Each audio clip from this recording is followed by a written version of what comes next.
TNPSC group 2 மாதிரி வினாவிடை. Bishop Caldwell மற்றும் திராவிடர் பற்றிய பின்வரும் கூற்றுகளில் எது சரியானது? ஒரு 4 பாயிண்ட் கொடுத்துருக்கு. அது எதெல்லாம் சரியானது பார்க்கணும். தற்போதைய திராவிட கோட்பாட்டை உருவாக்கியவர் பிஷப் கால்டுவெல். 2. திராவிட மொழிகளை பற்றிய ஆராய்ச்சியில் அனைத்து மொழிகளும் ஒரே குடும்பத்தை சேர்ந்தவை என்று தெரிய வந்ததால் அவர் திராவிடம் என்ற சொல்லை உருவாக்கினார்.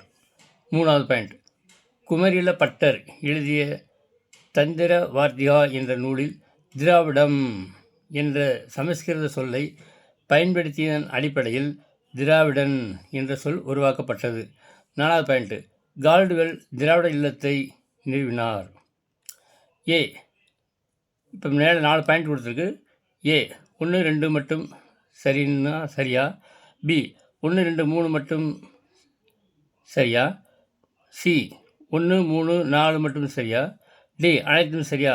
அப்படிங்கிறத பற்றி கேட்டிருக்கு.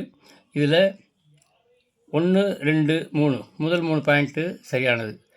கால்டுவெல் திராவிடர் இல்லத்தை நிறுவினார், அது மட்டும் தவறு. அப்போனா 1, 2, 3 கரெக்டு. அப்போனா பி, ஆப்ஷன் பி தான் 1, 2, 3 மட்டும் சரியானது. இதுதான் சரியான விடை.